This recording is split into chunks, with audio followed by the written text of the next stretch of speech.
Hi everyone, welcome to sleepy classes guys. आज हम discuss करेंगे Tokyo 2020 para olympic games. Start हुई थी 24 अगस्त एंड खत्म हुई है 5 सितंबर 2021। अब हम इसको टोक्यो क्यों बोलते हैं? क्योंकि ये इवेंट हुआ था टोक्यो जापान में 2020। इसको इसलिए बोला जाता है क्योंकि ये इवेंट होना था प्रीवियस ईयर, लेकिन कोविड-19 की वजह से इवेंट पोस्टपोन हो गया था। लेकिन हम इसको कंसिडर क्या करेंगे? Tokyo 2020 para olympic games. अब देखिए, पैरा ओलंपिक गेम स्टार्ट कब हुई, इसके पीछे का थोड़ा सा हमें इतिहास भी जानना होगा। वर्ल्ड वार सेकेंड में जो सोल्जर्स घायल हो गए थे, उनके रिहेबिलिटेशन के लिए, उनको मोटिवेट करने के लिए ये इवेंट स्टार्ट करा गया था। एक न्यूरोलॉजिस्ट थे जिनको क्रेडिट जाता है पूरा का पूरा इवेंट स्टार्ट करने का, सर गुडविन गुडमैन, और ये वर्क करते थे स्टोक मैंडेविल हॉस्पिटल में। ठीक है जी। इन्होंने देखा कि सोल्जर्स काफ़ी ज़्यादा डीमोटिवेट फील कर रहे हैं और उनका रिहेबिलिटेशन के लिए इन्होंने ये इवेंट स्टार्ट किया था। और इस इवेंट को, मतलब इस स्पोर्ट्स को हम क्या कहते थे? Wheel chair games. ये सबसे पहले व्हील चेयर पर जो पर्सन डिसेबल्ड हो जाते हैं, मतलब इसलिए इसको हमने नाम दे दिया था व्हील चेयर गेम्स का। अब 1948 में ये इवेंट हुआ लंदन में। अब 1960 में फर्स्ट टाइम सोल्जर्स के साथ साथ जो आम लोग हैं वो भी इसमें पार्टिसिपेट ले रहे थे, और ये इवेंट हुआ था रोम में, रोम ओलंपिक्स, रोम पैरा ओलंपिक्स। ठीक है जी। 1980s में हॉलैंड में हुआ था, होना मॉस्को में था, लेकिन मॉस्को में कुछ पॉलिटिकल इंस्टेबिलिटी की वजह से इवेंट नहीं हो पाया था, और ये इवेंट फिर लेटर ऑन करवाया गया था हॉलैंड एम्स्टर्डम में 1980s में। अब देखिए, पैरा ओलंपिक्स की जो वैल्यूज़ हैं वो हमें पता होना चाहिए, और आपको पता है हम इंडियंस जो डिसेबल्ड होते हैं उनको क्या बोलते हैं? दिव्यांग। ठीक है जी। अब पैरा ओलंपिक की वैल्यूज़ क्या हैं? करेज। करेज क्या होता है? साहस। मतलब आप एक बात समझिए कि एक पर्सन है जो डिसेबल्ड है, उसको साहस डेफिनेटली एक चाहिए होगा, एक करेज चाहिए होगा कि वो कुछ कर सकते हैं। एंड देन डिटर्मिनेशन, दृढ़ निश्चय, इंस्पिरेशन। ठीक है जी। एक तरह से अगर मान लो कोई पर्सन स्पोर्ट्स में अच्छा है और वो डिसेबल्ड है, तो आप उसको मोटिवेट कर सकते हो, उसको एक तरह से प्रेरणा का स्रोत बन सकते हो कि उसको आप इंस्पायर्ड करो कि आप कुछ कर सकते हो, आप स्पोर्ट्स में अच्छे हो तो डेफिनेटली आपको कुछ करना चाहिए। उससे होगा क्या? अल्टीमेटली उस पर्सन को ये नहीं लगेगा कि मैं डिसेबल्ड हूँ। ठीक है। तो इसकी वैल्यूज़ बहुत हैं। यहाँ पर फोर्थ पॉइंट को समझिए, इक्वेलिटी। अब यहाँ पर जो भी हमारे एथलीट्स हैं, 19 के आसपास हमें मेडल आए हैं, और ये इस बार का सबसे अच्छा स्कोर रहा है हमारा, और बहुत ही बेहतरीन, बहुत ही भयंकर यहाँ पर हमने प्रदर्शन किया है। और इस 19 मेडल से हम लोगों को एक बात समझ में आ गई कि एक्चुअली में हम लोग कहीं ना कहीं एक चीज़ कंसीडर कर सकते हैं कि जो भी डिसेबल्ड पर्सन है वो डिसेबल्ड नहीं है जब तक उसके अंदर एक करेज है, डिटर्मिनेशन है, इंस्पिरेशन है, और एक इक्वालिटी में आने का एक्चुअली में जज्बा है। ठीक है जी। अब इसका मेन मोटो क्या होता है? Spirit in motion. एक्चुअली में जो पैरा ओलंपिक स्टार्ट करेगी थी, इसका मेन मोटो था स्पिरिट इन मोशन, आत्मा में गति। ठीक है जी। और इंडिया ने इस बार हिस्ट्री बना दी। बहुत ही ज़बरदस्त प्रदर्शन हुआ है हमारे एथलीट्स के द्वारा, बहुत ही मज़ा आ गया। मैंने पूरा का पूरा इवेंट देखा है और काफ़ी अच्छा फील होता है। और आप सब जानते हैं हम इंडियंस एक एक मेडल पर कितना ज़्यादा खुश होते हैं। ठीक है जी।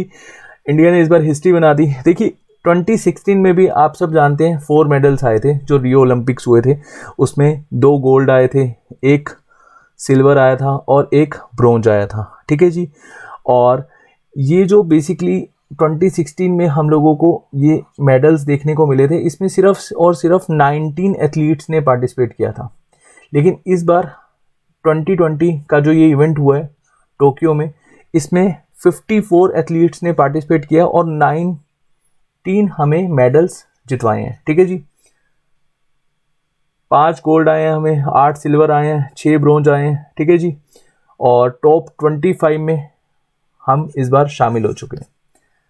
और यहाँ पर थोड़ा सा आपको टैली करना पड़ेगा, फर्स्ट पे कौन है, सेकंड पे कौन है, थर्ड पे कौन है, और हम कौन से नंबर पे हैं? 24 नंबर पे। ठीक है जी। ये क्वेश्चन कई बार पूछ लिया जाता है, तो आपको जस्ट एक यहाँ पर याद रखना है कि फर्स्ट सेकंड थर्ड पर कौन है। चाइना ने टॉप किया है 207 मेडल के साथ। ठीक है जी। बट चलिए, हम तो यहाँ पर अभी के लिए इतने में बहुत खुश हैं। आगे चलकर हम भी काफ़ी अच्छा स्कोर करेंगे, डेफिनेटली करेंगे।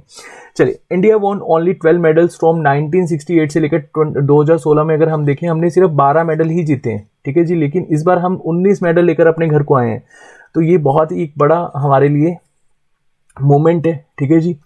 और यहाँ पर एक चीज़ आपको थोड़ा सा याद रखना पड़ेगा, ये क्वेश्चन पूछ लिया जाता है समटाइम्स कि पैरा ओलंपिक्स का मास्केट क्या था, 100 मीटर, ठीक है जी। और ये सिंबल होता है, जैसे हम लोग देखते हैं ओलंपिक्स में 5 कॉन्टिनेंट को रिप्रेजेंट करता है सिंबल, तो ये सिंबल किसको रिप्रेजेंट करता है, ये इसका मतलब होता है एगिटोस। एगिटोस को हम लैटिन लैंग्वेज में बोलते हैं आई मूव।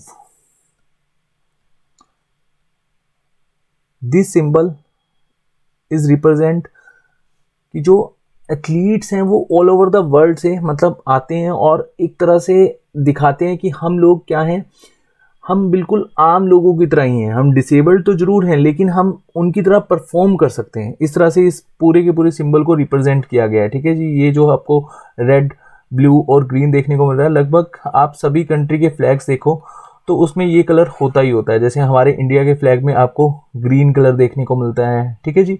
तो मतलब सभी कंट्रीज के फ्लैग में बेसिकली इन तीनों कलर में से कोई ना कोई होता है, और इसका मतलब यही है कि एक ऐसा सिंबल बनाया गया है जिसमें रिप्रेजेंट करा गया है कि खिलाड़ी किसी भी कोने से आकर यहाँ पर खेल सकते हैं, ठीक है जी। और ये हैं हमारे चमकते सितारे जिन्होंने हमें बहुत ज़्यादा एक तरह से खुशी दी है। और फर्स्ट यहाँ पर जो गोल्ड मेडल हम देख रहे हैं अवनी लिखारा का, ठीक है जी, इन्होंने गोल्ड एंड ब्रॉन्ज मेडल दोनों ही जीता है। और प्रमोद भगत, इन्होंने गोल्ड मेडल जीता है सिंगल बैडमिंटन में, ठीक है जी। और यहाँ पर ये राइफल मतलब शूटिंग में दोनों मेडल आए हैं, गोल्ड और ब्रॉन्ज। उसके बाद कृष्णा नागर, इन्होंने गोल्ड जीता है बैडमिंटन में। सुमित अंटिल, इन्होंने गोल्ड जीता है जेवलिन थ्रो में, और जेवलिन थ्रो में तो नीरज चोपड़ा ने बवाल ही मचा दिया था। और अभी भी इनका ये कहना था कि ये मेरा बेस्ट नहीं था। आप देख सकते हो कि एक जज्बा कितना होता है। आने वाले जितने भी ओलंपिक्स होंगे डेफिनेटली सुमित बहुत ही अच्छा परफॉर्म करेंगे, बहुत ही ज़बरदस्त प्लेयर हैं ये। उसके बाद मनीष नरवाल, इन्होंने गोल्ड जीता है पिस्टल में, ठीक है जी। और उसके बाद भाविना बेन पटेल, इन्होंने सिल्वर जीता है टेबल टेनिस में। सिंहराज, इन्होंने सिल्वर एंड ब्रॉन्ज दोनों ही जीते हैं पिस्टल में, ठीक है जी, मतलब शूटिंग में। उसके बाद योगेश काथुनिया, इन्होंने सिल्वर जीता है मैन डिस्कस में, डिस्कस थ्रो जो होता है, ठीक है जी। उसके बाद निषाद कुमार, इन्होंने सिल्वर जीता है हाई जंप में। मरियप्पा थंगावेलू, इन्होंने सिल्वर जीता है हाई जंप में। परवीन कुमार, इन्होंने हाई जंप में सिल्वर जीता है, ठीक है जी। देवेंद्र झांझरिया, इन्होंने सिल्वर जीता है जेवलिन में। अच्छा, आप मेरे को कमेंट सेक्शन में बताइएगा कि प्रीवियस जो हमारा ओलंपिक हुआ था रियो ओलंपिक, उसमें कितने पर्सन जो थे, मतलब 4 पर्सन थे जिन्होंने ओलंपिक जीता था। जैसे कि मैंने आपको बताया 2 गोल्ड, 1 सिल्वर, 1 ब्रॉन्ज। तो वो पर्सन का नाम क्या है, ठीक है जी। इन चारों पर्सन के नाम आपने मुझे कमेंट सेक्शन में बताना है। अगर आप कपिल शर्मा का शो देखते हो तब भी आपको याद होगा, कपिल शर्मा के शो में भी ये चारों एथलीट्स आए थे। अच्छा, अब इनके स्टेट्स कौन से हैं, स्टेट्स हम लोग इसलिए नहीं यहाँ पर कंसिडर कर रहे हैं क्योंकि नेशनल करंट अफेयर में कभी भी स्टेट से रिलेटेड क्वेश्चन नहीं आता कि बताइए प्रवीण कुमार कौन से स्टेट से बिलोंग करते हैं। अगर आप स्टेट स्पेसिफिक एग्जाम की तैयारी कर रहे हैं तो वहाँ पर आपको विलेजेस के नाम भी पता होना चाहिए कि कौन से विलेज से बिलोंग करते हैं, इनके गुरु कौन थे। ऐसे क्वेश्चंस पूछे जाते हैं, जैसे हरियाणा में बहुत ही ज़्यादा इस तरह के क्वेश्चंस पूछे जाते हैं। ओके, चलिए। सुहास याथिराज, इन्होंने सिल्वर मेडल जीता है बैडमिंटन में। हरविंदर सिंह, ब्रॉन्ज मेडल जीता है इन्होंने आर्चरी में। शरद कुमार ने हाई जंप में ब्रॉन्ज मेडल। देन सुंदर सिंह गुज्जर ने ब्रॉन्ज मेडल जीता है जेवलिन थ्रो में, ठीक है जी। उसके बाद मनोज सरकार ने जीता है बैडमिंटन में ब्रॉन्ज मेडल। तो ये हैं चमकते हुए सितारे जिन्होंने हमें 19 मेडल्स जितवाए हैं पैरा ओलंपिक्स में। ये अभी तक का बहुत ही ज़बरदस्त स्कोर रहा है हमारे इंडिया का, और आने वाले टाइम में और भी अच्छा करेंगे। अच्छा, एक चीज़ यहाँ पर आपको याद रखनी है, 54 एथलीट्स जो हमारे गए थे पैरा ओलंपिक्स में, इन्होंने 9 स्पोर्ट्स में पार्टिसिपेट किया था। ये क्वेश्चंस भी, इस तरह के क्वेश्चंस भी कई बार पूछ लिए जाते हैं, ठीक है जी। चलिए, थैंक यू सो मच। और डेफिनेटली जितने भी आपके डाउट्स रहे होंगे पैरा ओलंपिक्स में, जिस तरह के क्वेश्चंस पूछे जाते हैं वो क्लियर हो गए होंगे। अपना ध्यान रखिए। जय Hind. Thank you so much.